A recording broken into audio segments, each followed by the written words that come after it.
there, welcome to our second Hack Your Hormones for Weight Loss Q&A. For those of you, I can't talk. For those of you that don't know me, I can't talk. I get so excited sometimes that I stumble over my words. But anyway, for those of you that don't know me, I'm Phyllis Thompson, your favorite hormone hacking coach for weight loss. So the way to get your questions submitted for the Q&A is in the event, you will see the link that says click here. It's a Typeform link. You click on it, it opens up. It takes like 10 seconds for you to fill it out, put your question in, so you can submit it beforehand, right? Currently, these lives, this week I changed it to Friday evening because I thought more people could be on at that time. But if there's a better time that you ladies would like this to be, let me know, because this is for you, right? So I'd much rather have it at a time that works for your schedule.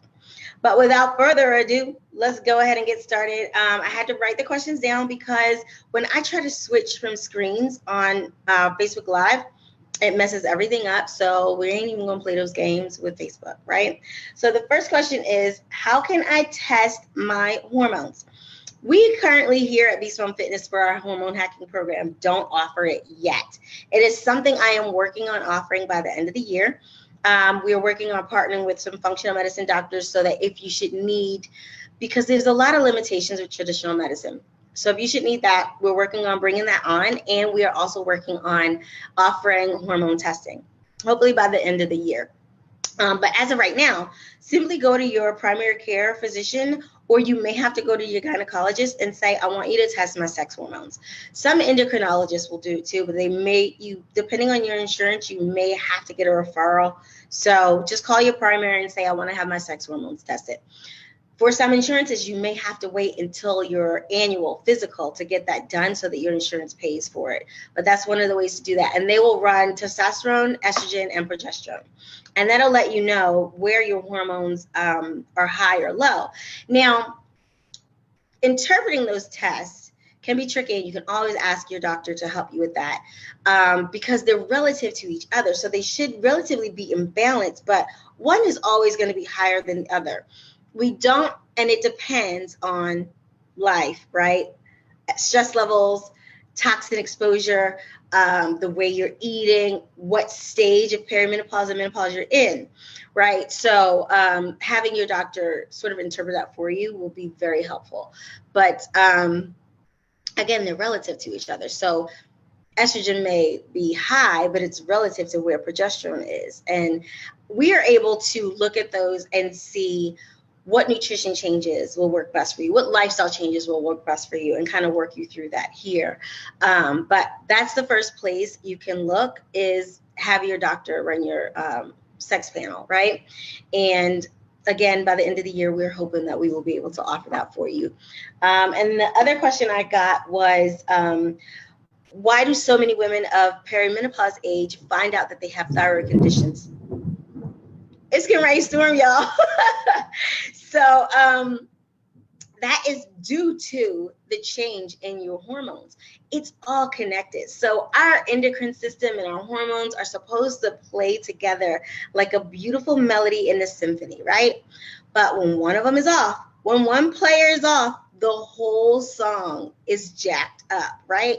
So menopause and perimenopause ladies, typically the change in the hormones can, coupled with high stress, the way we eat, gut imbalances, can trigger a thyroid condition.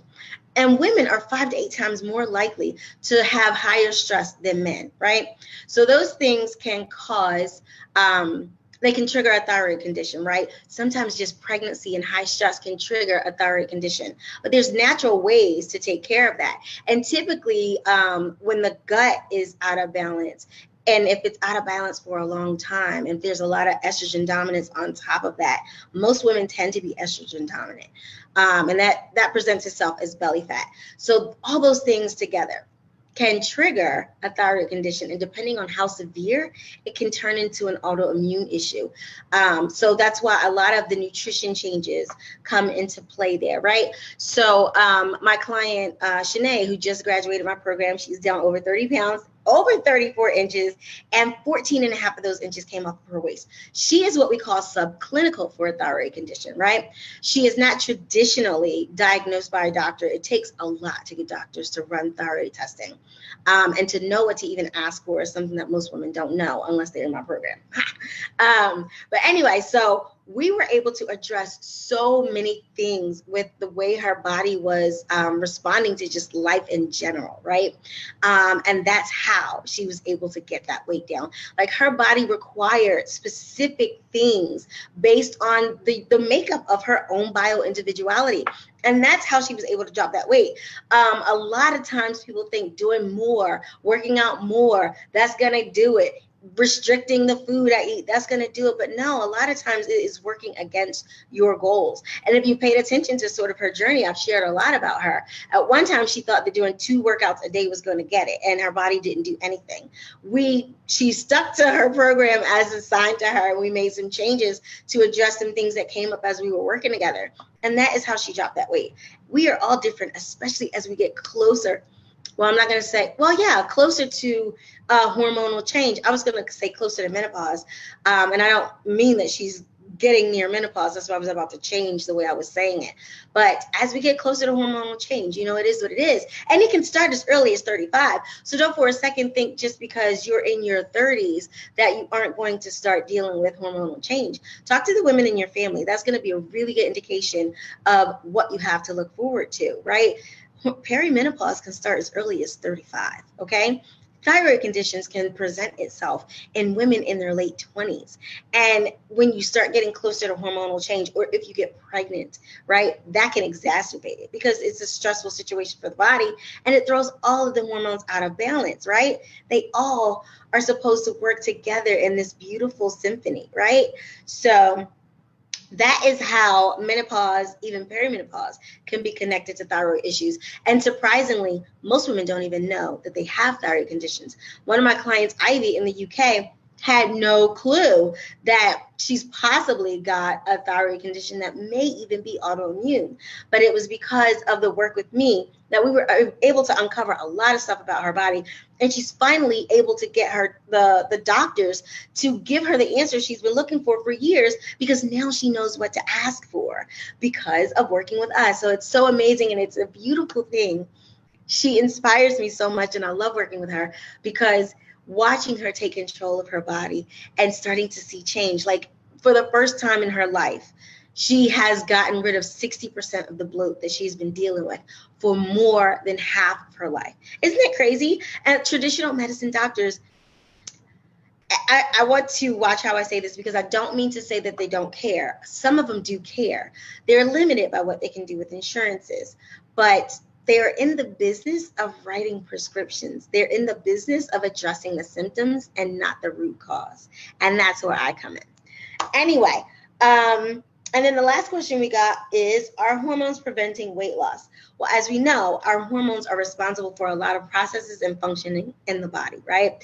All the way down to maintaining muscle, losing fat, experiencing stress and hunger. So if they're out of balance, which they typically start to be once we get to perimenopause and menopause years, it makes it that much harder for us to lose weight. So it's important to keep them in balance, right? It's important to know what to do to keep them in balance.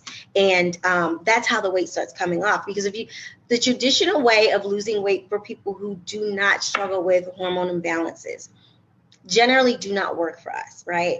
We have to be strategic, okay? Because our hormones dictate so many things. And if we aren't taking care of that, then it's not going to, but the needle isn't going to move.